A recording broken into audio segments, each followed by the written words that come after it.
नहीं पूरी बोले तो बस पूरी याद रहती है हमारे लोग ये तो नीचे कर రాష్ట్రంలో ఈ రోజున సిలిండర్ కొరత అనేది ఏ విధంగా ఉందో దాని గురించి రాష్ట్రంలో ఎంత పానిక్ సిచ్యువేషన్ క్రియేట్ అయిందో మనం చూస్తూనే ఉన్నాం. మరి ఇక్కడ కేంద్ర ప్రభుత్వం ఎలాంటి చర్యలు తీసుకునే అవకాశం ఉంది అంటారు? ఇంకా ఎంత గ్యాస్ కొరత లేదు, పెట్రోల్ కొరత లేదు అంటుంటే మీరు ఎందుకు ప్రొటెస్ట్ చేస్తున్నారు? చూడండి, ఈ రోజు డిసిసి ఆధ్వర్యంలో మోటార్ రోహిత్ ఆధ్వర్యంలో ఈ రోజు ఈ ప్రోగ్రాం చేపట్టాం. సిలిండర్ ధర్నా. ఎందుకు సిలిండర్లు తీసుకొచ్చామనేది మీరు కూడా ఆలోచించాలి.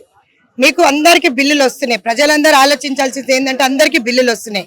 దాంట్లో 60 రూపాయలు ఎక్కువ వస్తున్నాయి. ఈ రోజు చూసినట్టయితే గతంలో కూడా ఇప్పుడు కూడా కేంద్ర ప్రభుత్వం ఎప్పుడు కూడా నిర్లక్ష్య ధోరణి, మహిళల పట్ల నిర్లక్ష్య ధోరణి. ఇక్కడ మేము 6 గ్యారంటీలు ఇస్తూ పాటు 500కే సిలిండర్ ఇస్తున్నామా ముఖ్యమంత్రి వర్యులు రేవంత్ రెడ్డి గారిను అప్రిషియేట్ చేస్తుంటే, ఒక పక్కన బిలో పవర్టీ లైన్ వాళ్ళకి ఈ రోజు మేము ఉపాధి కల్పిస్తున్నాం 500కి సిలిండర్ ఇచ్చి. కానీ ఈరోజు మోదీ ఏం చేస్తున్నాడు? ఈరోజు హర్దీప్ సింగ్ పూరి అనేవాడు ఎప్స్టీన్ ఫైల్స్ లో ఉంటే ఈరోజు ట్రంప్ ఏ విధంగా బ్లాక్ మెయిల్ రాజకీయాలు చేస్తున్నాడో అదే విధంగా మోదీ గారు ఎలా తల వంచుతున్నారో కూడా చూస్తున్నారు. గతంలో నేను మహిళా కాంగ్రెస్ అధ్యక్షురాలుగా ద పిఎం ఇస్ కాంప్రమైజ్డ్ అనే క్యాంపెయిన్ రన్ చేశాను. మేమందరం వైట్ టీషర్ట్స్ వేసుకున్నాం. ఈరోజు సిలిండర్లు పట్టుకొని ధర్నా చేస్తున్నాం. మీరు చూసినట్టయితే 60 రూపాయలు సిలిండర్ ఎక్కువ చేయడం ఎంతవరకు కరెక్ట్? మధ్య తరగతిలో చాలా భారం పడుతుంది. ఈ రోజు చాలని జీతాలతో మీరు చూస్తున్నారు. ప్రతి ఒక్క మహిళ ఇంట్లో 2 గాని 3 గాని పని చేస్తే గానీ ఇల్లు గడవట్లేదు. ఈ రోజు హర్దీప్ సింగ్ పూరి ఏం చేస్తున్నాడు? ఎందుకు ఇంత లొంగిపోయినారు? ఈరోజు పెట్రోల్, గ్యాస్, డీజిల్ దొరకట్లేదు. నిన్న నేనే సాక్ష్యం. 2 గంటలు నిలబడినాను నేను. ఏ విధంగా మాట్లాడతారు? కొరత లేదు అని చెప్పి నేను అడుగుతున్నా.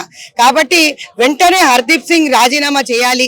హర్దీప్ సింగ్ పూరిని వెంటనే ఆ డిజిగ్నేషన్ నుంచి తొలగించాలని చెప్పి మేము డిమాండ్ చేస్తున్నాం. అంటే సిలిండర్ కొరత, గ్యాస్ కొరత లేకుండా ఉందని కేంద్రం చెప్తుంది కదా. గ్యాస్ కొరత లేదు అని అన్నప్పుడు మరి 60 రూపాయలు పెంచాల్సిన అవసరం ఏమొచ్చింది? కొరత ఏర్పడ్డది. ఇప్పుడు నేను సిలిండర్ బుక్ చేసిన నెల తర్వాత వచ్చింది. నేను మీకు బిల్ చూపిస్తా, బుక్ చేసిన డేట్ చూపిస్తా, నా దగ్గర ఫోన్ లో ఉంది. So I have all the proofs. ఏ విధంగా అంటాడు? మోదీనే సమాధానం అడుగుతా. అందుకే మోదీకు హటావ్ దేశ్కు బచావ్ అంటున్నాం. ఈ రోజు ఇస్తిఫా దేనా హర్దీప్ సింగ్ పూరి అంటున్నాం. గ్యాస్ అండ్ పెట్రోలియం మినిస్టర్ ఈ రోజు రాజీనామా చేయాలని మేము ఎందుకు డిమాండ్ చేస్తున్నామంటే, ఖచ్చితంగా పెరిగిన గ్యాస్ ధరలే గానీ రాబోయే కాలంలో ఎదుర్కొంటున్న ఇప్పుడు పెట్రోల్ లేదు, డీజిల్ లేదు, 8 రోజులు 9 రోజులు మూసేయమని చెప్పి డీలర్లందరికీ కూడా ఇన్ఫర్మేషన్ ఇచ్చారు. కాకపోతే మా ప్రభుత్వంలో మేము ఫేర్ ఉన్నాం, ఓపెన్ గా చెప్పారు. గతంలో పెట్రోలియం మినిస్టర్ ఉన్నప్పుడు వీరప్ప మొయిలీ గారు ఓపెన్ గా చెప్పారు ఏదైనా ఉంటే. కానీ వీళ్ళు ద్వంద్వ వైఖరి అన్నమాట. చెప్పడం ఒకటి, చేయడం ఒకటి అనేది ఇప్పుడు పెంచిన గ్యాస్ ధరలు, దొరకని పెట్రోల్ తో నిరూపించారని మళ్ళీ ఒకసారి తెలియజేస్తారు. అంటే ఇరాన్ తోటి శత్రు దేశాలు లేనివి అన్నిటికీ కూడా మనకి గ్యాస్ కానీ పెట్రోల్ కానీ ముడి సరుకులు అన్ని కూడా మేము పంపిస్తాము అని చెప్పేసి హామీ ఇచ్చినట్టుగా మనకి నరేంద్ర మోదీ కూడా కొన్ని స్టేట్మెంట్లు పాస్ చేయడం కూడా జరుగుతుంది. మరి అవిటిని నమ్మాలంటారా, లేకపోతే రాష్ట్రంలో జరిగే ఈ పానిక్ సిచ్యువేషన్ కి లొంగిపోవాలంటారా? ఏమి నమ్మాలి అనేది మీరు సిచ్యువేషన్ చూస్తే తెలుస్తుంది. ఈ రోజు పెరిగిన గ్యాస్ సిలిండర్లే గానీ, పెట్రోల్ దొరకకపోవడమే గానీ, పెట్రోల్ బంక్ మూతపడడమే గానీ ఇవన్నీ సాక్ష్యాలు కావని నేను అడుగుతా. వాళ్ళు చెప్పడం ఒకటి, చేయడం ఒకటి. ఎందుకంటే అందుకే ప్రజలు బీజేపీకి ఎప్పుడు ఓటు వేయరు. కేంద్ర ప్రభుత్వంలో ఉన్న మినిస్టర్లే గానీ, నిన్న కూడా ముఖ్యమంత్రి రేవంత్ రెడ్డి గారి ఇంటర్వ్యూ చూస్తున్నాను. సౌత్ రాష్ట్రాల పక్కన ఈరోజు ద్వంద్వ వైఖరి అంటే మన వాళ్ళకి ఎట్లాంటి పదవులే గానీ, ఎట్లాంటి మనకు చేత కాదా అని చెప్పేసి మరి ఈరోజు జిఎస్టీలు వసూలు చేస్తలేరా అని అడుగుతున్నా. అన్ని వసూలు చేసినప్పుడు ఈ ద్వంద్వ వైఖరి ఎందుకు ప్రదర్శిస్తారు? మన దగ్గర నుంచి ఎబిలిటీ ఉన్న మంత్రులు లేరా అని కూడా నేను ముఖ్యమంత్రి గారు ప్రశ్నిస్తుండగా నేను ఇంటర్వ్యూలో చూశాను. కానీ వాస్తవంగా అయితే ఏదైతే ఉందో క్లారిటీగా జనాలకు చెప్పే అవకాశం ఉంటది మనకి.